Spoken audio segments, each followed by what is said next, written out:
Civil Rights Division. Jared, let's start with you. President Trump, who touts himself a pro-business president, a job creator, has got to answer to Warren Buffett, Mary Barra, Mark Zuckerberg, and 300 other business leaders urging the president not to do this. Why? This isn't just a social issue for them. This is about business. There's a real economic impact. You're absolutely right, and I'll get into the analysis in a second, but first I just have to say this. What we just heard from Jeff Sessions was one of the most shameless presentations I've heard, and that's saying a lot these days. And some of what he said, especially on the economies you suggested, veered from misleading into lie, and I'll be specific. But if you guys could zoom in on the Statue of Liberty right now, I suspect she'd be shedding a tear. This is a dark day for our country. Look, when it comes to jobs, Sessions just asserted that the Dreamers, the DACA recipients, are taking jobs from native-born workers. There is zero evidence for that, right? Completely unsubstantiated, and in fact, is not the case based on some of the numbers that Ali was citing, the fact that these folks have been here since they were kids, many of them in the labor market, over 90%, about 95, working or in school. He mentioned they were a drain on Social Security. Lie. The Social Security actuaries have told us that, in fact, the opposite is the case. Same with CBO's budgetary analysis. The DACA recipients seem to contribute more in revenues than they cost in spending. These are folks who disproportionately pay taxes. These are folks who disproportionately start businesses. This is really a kick in the own goal when it comes to helping the economy.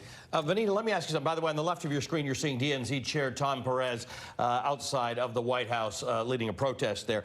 Vanita, just work through this with me. This is some of the criticism that the administration has had. Number one, that this wasn't President Obama's job to do, that immigration is the purview of Congress and that Congress should have done it, that they're facing legal challenges from a number of states, so something would have likely happened. Congress should actually be the ones to fix this. On the face of it, are those criticisms fair? Look, I think that you saw Attorney General Jeff Sessions make a deeply nativist and political appeal that was being sanitized in legal arguments. I don't buy it for 1 second. The program, the DACA program, has been in existence for 5 years. It's been a very successful program.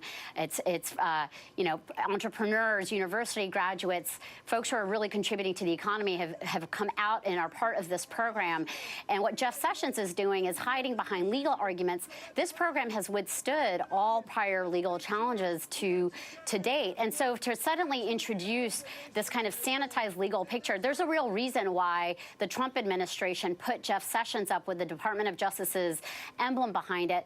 Don't question for a second, this Attorney General and Stephen Miller, who was on his staff, and Stephen Bannon, with whom the president has been talking to throughout last week, have had an anti-immigrant agenda that has animated so much of what they've been doing. Put their agenda aside, do they have a legally, do they have an argument to make here?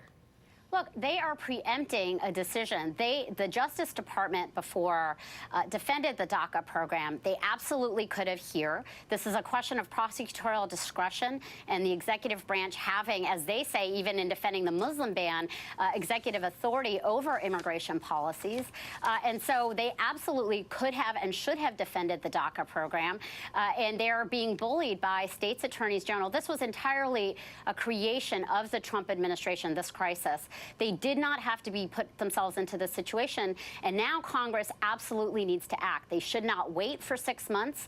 There are 800,000 people's lives at risk, and Congress should pass the DREAM Act. The concern now is that the Trump administration is going to try to use the Dreamers as bargaining chips to try to say that Congress won't enact or shouldn't enact DACA legislation to protect those 800,000 without funding the border wall. There is a deeply anti-immigrant agenda that is the same agenda as those of the white supremacists that were marching in Charlottesville. It's a very nativist and dangerous thing for this place for this country to be in.